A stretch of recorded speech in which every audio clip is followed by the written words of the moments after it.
Pups had spent all morning weeding the flower bed. They found the weeds, pulled them out, patted the earth back down, and did a wonderful job at it.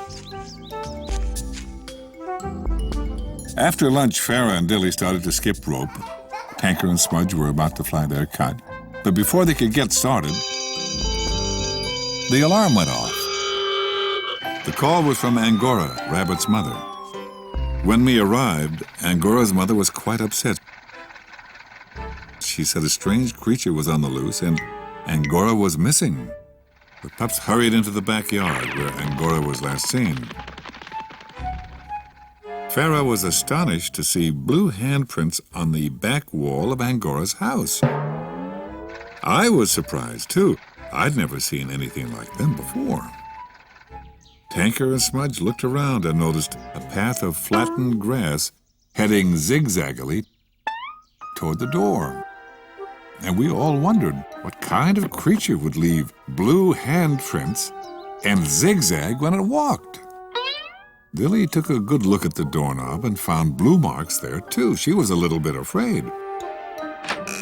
But she did open the door, and she and Farrah both stopped in their tracks at the same time. There were blue handprints on the wall inside. The mysterious blue creature was in the house. They were both feeling a bit frightened. Farrah and Dilly realized Angora could be in trouble and needed their help. So they took deep breaths for courage and went in. And the next thing I knew, Tanker and Smudge walked across the yard holding a dripping finger painting and a pot of blue paint. Farrah and Dilly popped out of the house laughing. Behind them, I was happy to see Angora. Angora had been finger painting in the backyard when his glasses slipped down his nose. He had pushed them back up with his blue painty fingers, and suddenly his glasses were covered with blue paint and he couldn't see a thing. And he had to feel his way to the back door to get inside and wash off his hands and his glasses. The strange blue creature was Angora himself. The mystery was solved, and we were all very relieved. Angora and his mother thanked us for helping, and the pups climbed back on board.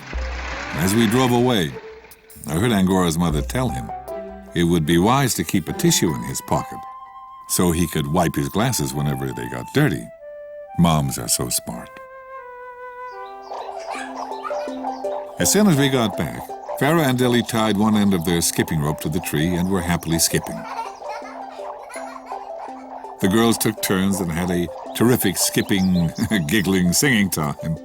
They were singing such bouncy little rhymes, I just had to toot my horn gently to the beat. Meanwhile, Tanker and Smudge darted inside. They came out with their kite and, in a flurry of kite tail, headed for the park. The kite was big and bright, yellow, and had a red dragon on it. They loved to see the dragon dance high in the sky. Tanker held the kite up, while Smudge ran with the string, letting out more as he ran. When the wind caught the kite, it soared up into the blue sky, bobbing and weaving all over the place. Tanker laughed and clapped his hands at the wonderful sight.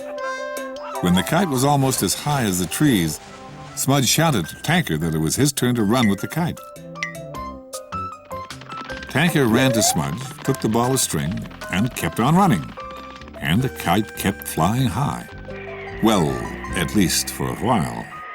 Tanker was a lot shorter than Smudge, and he couldn't run as fast, and soon the kite started to dip out of the sky.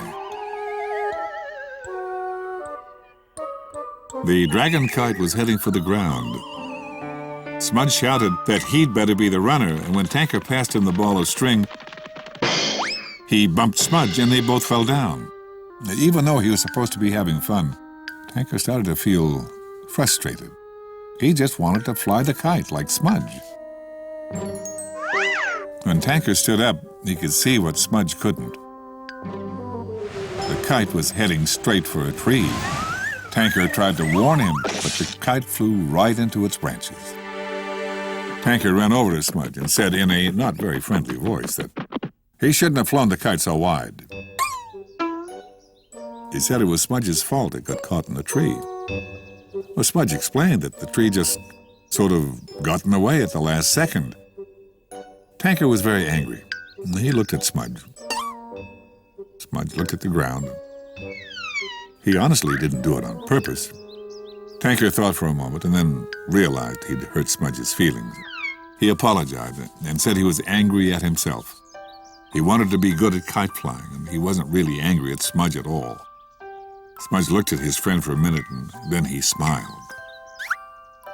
The kite was stuck in the tree, but with Tanker's strength to hold him up and Smudge's long arms, they could easily get the kite down, together. With the kite in hand, Smudge told Tanker there was more than one way to fly a kite. He ran back to the fire station. In a minute, he was back with Tanker's bicycle. They tied the kite string to the bike. Tanker rode with the kite. As he pedaled, the kite climbed up in the sky. Tanker thought this was a brilliant idea, and the two friends laughed and raced and tugged on the kite string all afternoon.